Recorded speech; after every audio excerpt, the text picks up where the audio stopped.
Kellogg Park and the dedication of the Wilcox Fountain at Kellogg Park.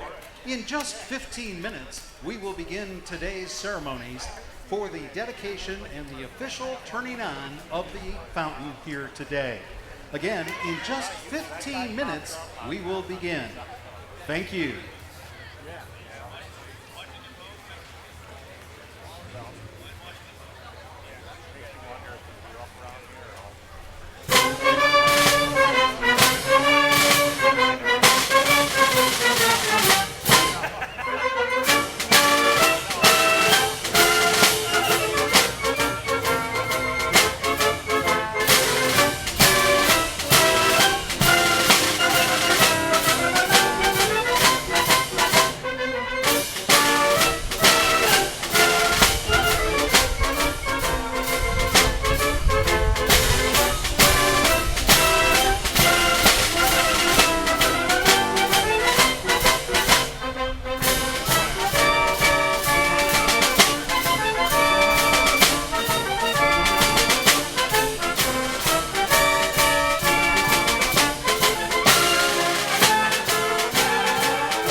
Community Band for being here today at the dedication of the Wilcox Fountain.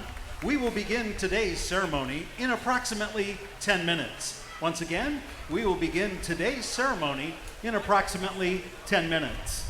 Thank you for coming, and we will see you here at the fountain.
I'm sure Scott's going to introduce you.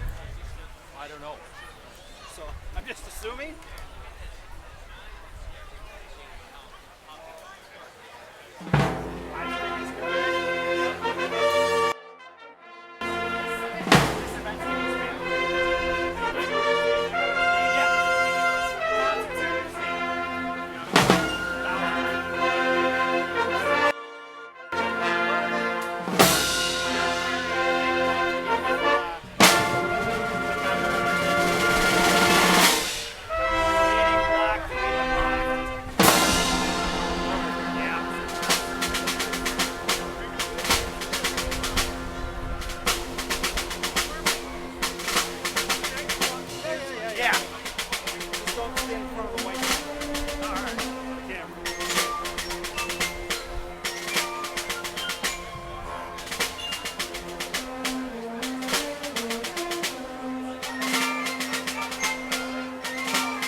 Thank you to the Plymouth Community Band for their performance here today. Ladies and gentlemen, welcome to the official dedication of the dedication ceremony of the Wilcox Fountain here in Kellogg Park.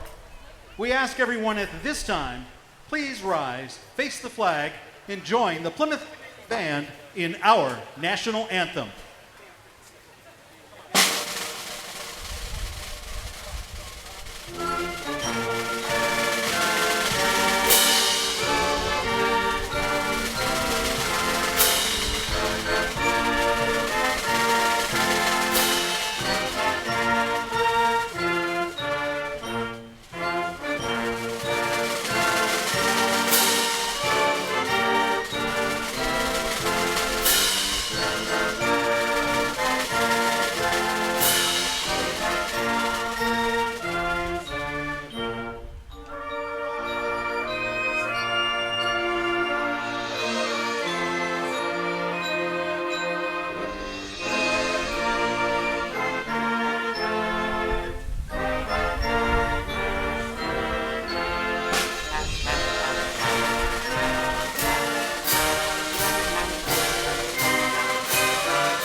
Ladies and gentlemen, at this time, please welcome the Mayor of the City of Plymouth, Mr. Oliver Wilcox, to the stage.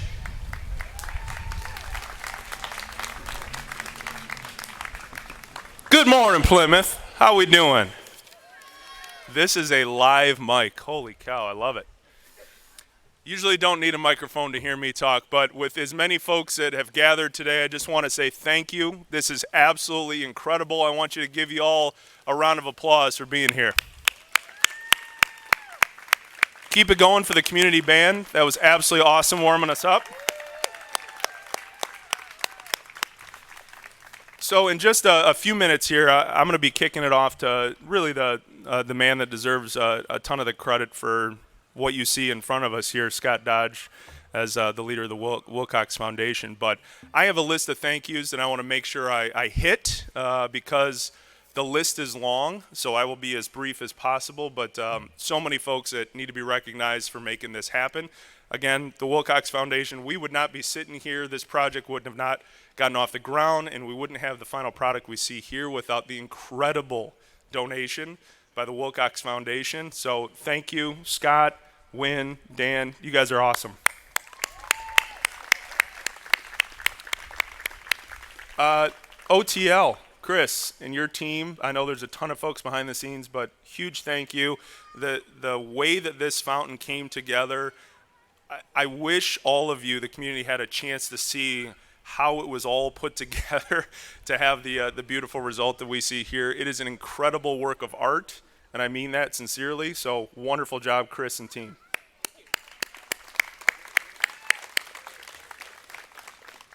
Mark Russell Design, thank you. The early iterations and all your hard work through the entire process. Thank you, thank you, thank you, Mark. Shaw Construction, Ted, and your entire team. Thank you, brother. That was absolutely wonderful job. The park was blocked off. I know a lot of folks were peering in to see the progress throughout the last several months, but so much of the stuff that is underground and is going to make this fountain last for decades and decades and decades is the hard work that Shaw Construction did to put this all together. So thanks again, Ted. To the city administration, to Paul and Chris and John, the DMS crew that helped pull all this together in tandem with Shaw and our landscaping crew and the electrical crew and our city planners and engineers. When I say this is an entire team effort, I cannot stress that enough. There are so many folks that helped put this together. Thank you guys. Thanks for sticking with it. This was absolutely wonderful. To the DDA board, past and present, my old vice chair Lindsay, our old chair Adam Covington, and Jason Smith, and all the crew on the DDA board going years back all the way to the present incarnation. Thanks for the continued support on this and seeing this through. Thank you, guys. The city commission, past and present, there were a lot of folks that kind of helped me in the beginning get this crazy idea off the ground. So to Mike and Susie, and again to the folks that served that are no longer serving, and the current board. We have a number of them here right now: Nick Morose, Marcus Tommy, Tony Sebastian. I know Susie Deal is here as well. Kelly couldn't be with us, and obviously our brother Ed with us in spirit right now. Thank you guys. Thanks for continuing to support this. This is absolutely fantastic. Tony Briscato and Sam Plymouth, thank you guys. You guys have done an amazing job of pulling a lot of this together. There are so many moving parts, both on the political side and on the actual setup of how we run the downtown. You guys have done an amazing job with making our small town the destination in the state of Michigan. So great work, fellas. Scott Bowie with Street Marketing years ago, helping us with some of the ideas around this. Thank you, Scott. Did a wonderful job with us.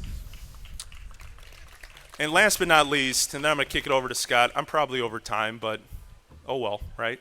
To the residents. There were so many residents that came forward to voice their opinions, to share their ideas, to participate in the process. And when I say participate, years. This idea came forward, 7, 8 years ago now. And I would say nothing worth having doesn't happen without a ton of input. I don't know for certain, but I would venture to guess we heard from more residents, more citizens, more folks that were passionate about how this turned out on this project than I know on any project I've been a part of, maybe any that we've been a part of for an entire 40, 50 years. I won't speak to the early 1900s, but at least the last half century, there were more folks that came out to voice their opinion and to ensure that the final product happened. So thank you to every resident that showed up at the meetings, that sent the emails, that talked to us, that were in the working groups. I really, really appreciate all the input that we had. I, again, am so honored to stand before you to introduce Scott Dodge, who is going to speak a little bit about Jack Wilcox and a little bit about the Wilcox Foundation's mission and why it was so important to be here today to witness the Jack Wilcox Fountain in all its grandeur. Scott, the floor is yours. Thank you, everyone.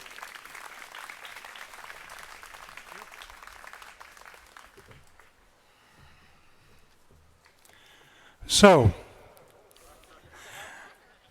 who the heck was this Jack Wilcox character? Well, it's complicated. But to keep this short, I'm going to just tell you one thing about the Wilcox family that I think you'll find of interest, and one thing about Jack Wilcox that I think you ought to know. So first about the family. The Wilcoxes came 1840s, 1850s, before the Civil War, and they had a flour mills out by Wilcox Lake.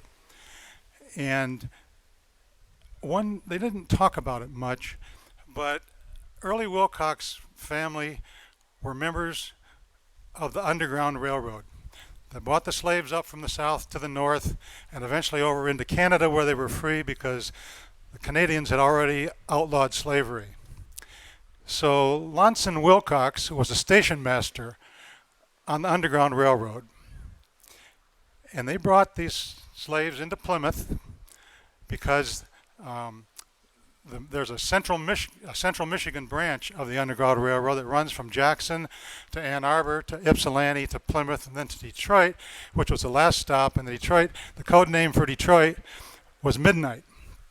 So the slaves were put on wagons, and these were probably the same wagons that the Wilcoxes used to haul around sacks of flour during the day and runaway slaves by night. And some of the other Wilcox family members were the conductors on the Underground Railway, and they were to hitch up the horses and take them down a two-night drive to get down to the Detroit River, where at midnight they were loaded on boats and rowed across the shore to Canada and freedom. So they didn't talk about this too much because it was actually outside the law. It was illegal to help these runaway slaves. And so these early Wilcox folks, kind of stuck their necks out and helped the cause that they believed in. So I thought this was kind of an interesting slice in the Wilcox family history. But now let's fast forward to Jack Wilcox, who lived in the old house over here for 83 years, and Kellogg Park was essentially his extended front lawn. And he was a captain, a proud captain in the Navy. And I think the one thing I'd want you to know about Jack Wilcox is that he was probably one of the most frugal people that you could ever meet. So how frugal was he? Well, I've got a couple examples. He used to have an old raincoat that was probably 10, 12 years old, and one time it got a big rip in the back of it, about a 2-foot long rip. And so rather than spend money on a new coat, he got his favorite tool, a roll of duct tape, and he patched up the back of the coat and he wore it for another 10 years. Cars, he didn't want to spend money on cars. He had, when he died in 2000, he was driving a 1974 Ford Pinto, the economy model with a stick shift, as the old folks here would remember. It's the old 4 on the floor. And had he lived longer, he would have driven that for a few more years. And the last thing is newspaper. Back in bygone times, most family residents had a subscription to a daily newspaper. And Jack really liked to read the Free Press in the morning, but his frugality prevented him from paying for a subscription because he could walk up the street a couple blocks and go to the library and read it for free. So he, let me see where I am here.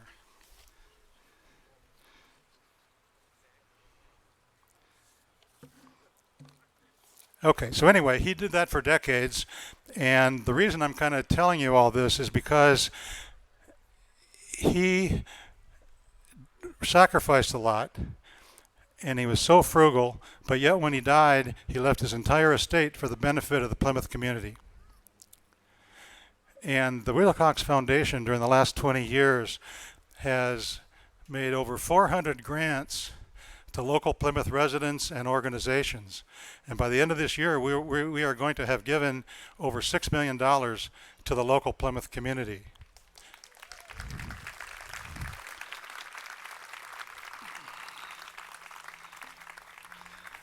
And so while this is a lot of good works, as Jack would call them, I think this fountain really exemplifies Jack's vision for the foundation and the purpose of it, because he wanted his foundation to be a charitable investor.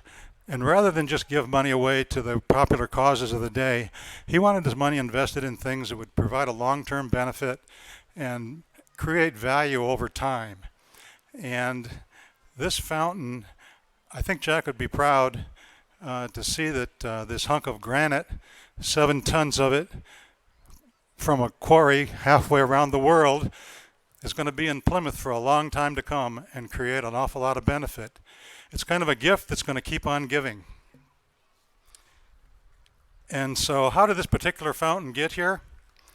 Well, it's complicated. It took 6 years, and it really took a village to get it done. As Oliver pointed out, all the people that have been involved.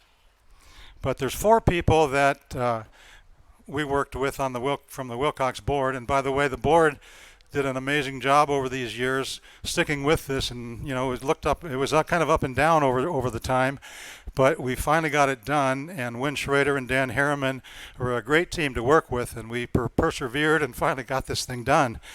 But the 4 people that I would like to at least publicly thank, and we have got a piece of glass, and we've got the image of the fountain etched into it, and we'd like to give that to, first of all, Oliver Wolcott, our mayor.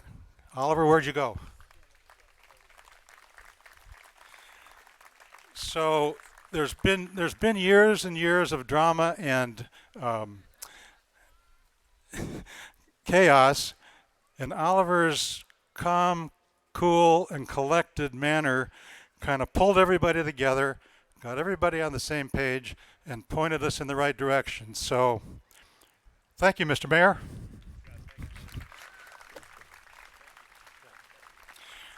And then another person who's kind of shy and doesn't really like personal recognition, but I'm going to make him come up here, City Manager Paul Sincock.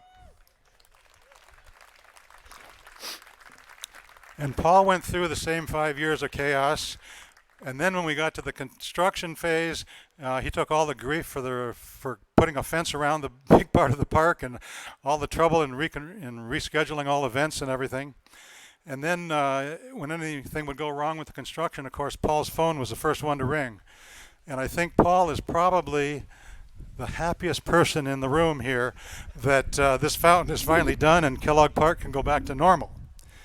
Although this park is going to go back to, like everything else these days, a new normal, but I think this time it's going to be a good new normal. So Paul, thank you very much.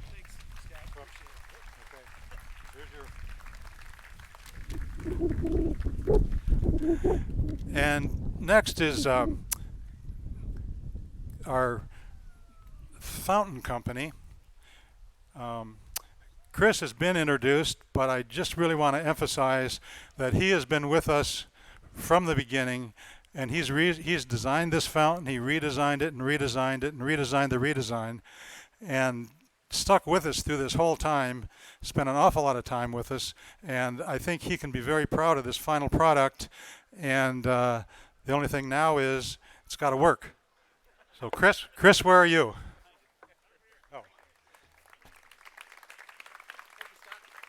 Oh, okay. Okay. And last is our general contractor. And I'll tell you, this project was not an easy project.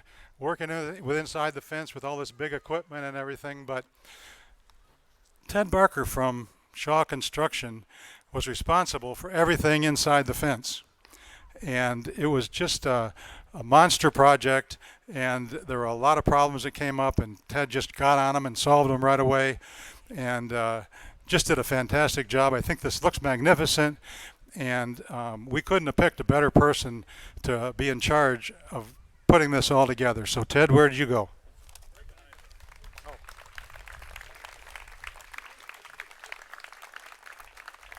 Got one for you here too.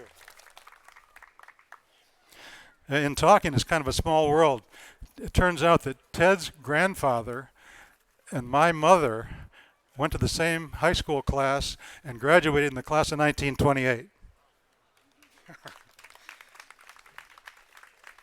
So I think now we're going to conclude this part of the program with a few words from another Wilcox board member, Dan Harriman.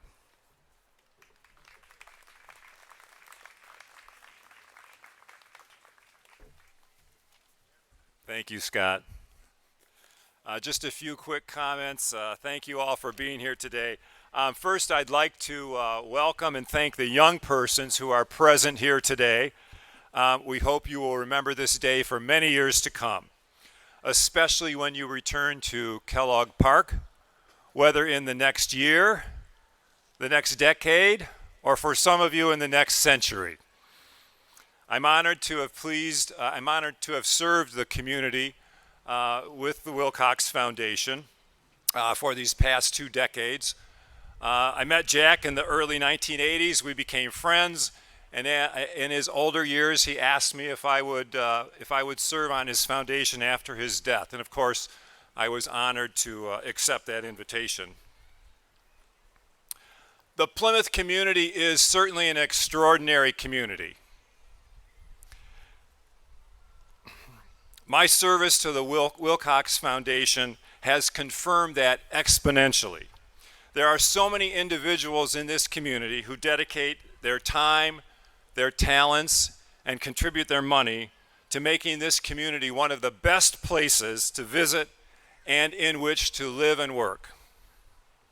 In my role with the foundation, I've met so many persons who are so passionate about the community and about sustaining and advancing services, programs, and opportunities.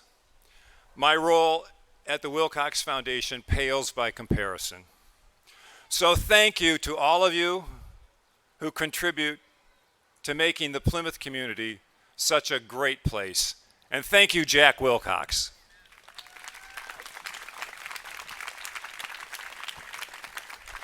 I'm pleased to introduce Lisa Howard, Executive Director of the Plymouth Community Arts Council. Ms. Howard has been partnering with the Wilcox Foundation on several initiatives. Thank you, Lisa.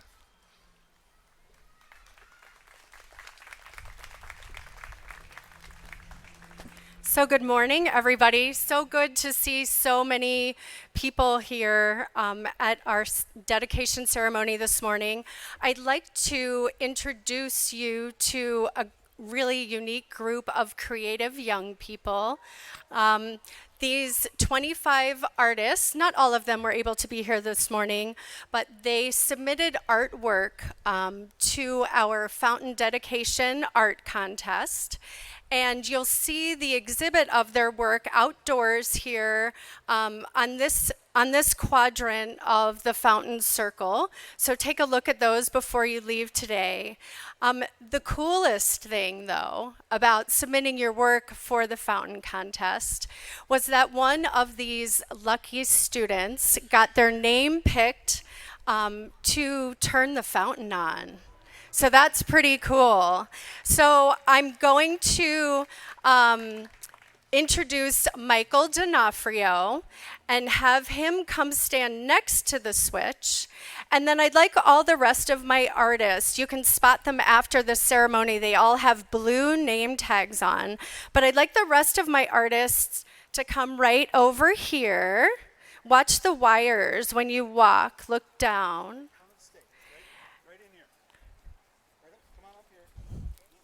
Mr. Sincock'll show you where to stand because we have some cameras here. We want to make sure we get this important part of our ceremony on camera.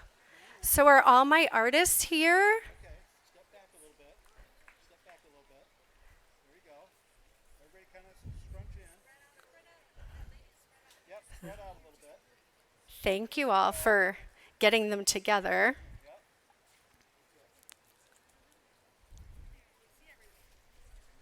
It's a cool part of Plymouth history.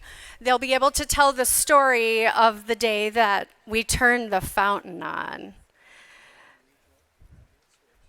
So I think we're going to do a countdown. And instead of starting at 10, I think we'll start at 5. Does that sound good? So do you guys have your voices this morning with you? And I hope our crowd can help us too. So let's start. Michael, are you ready? So when you know when to switch it, right? When we get to the end. Okay. Is everybody ready?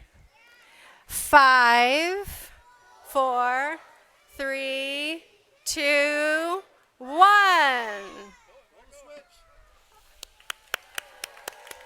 Woo!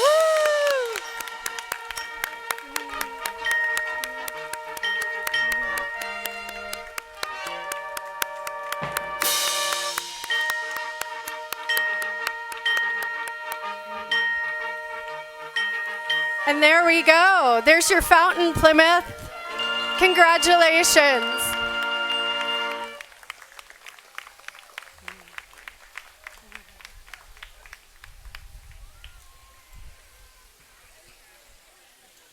And then Paul.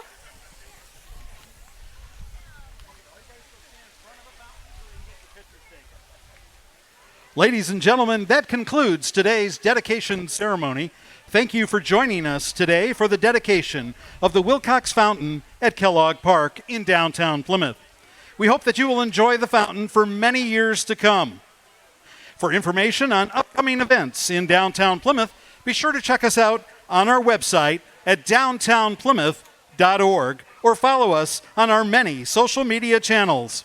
Again, thank you for being a part of today's program.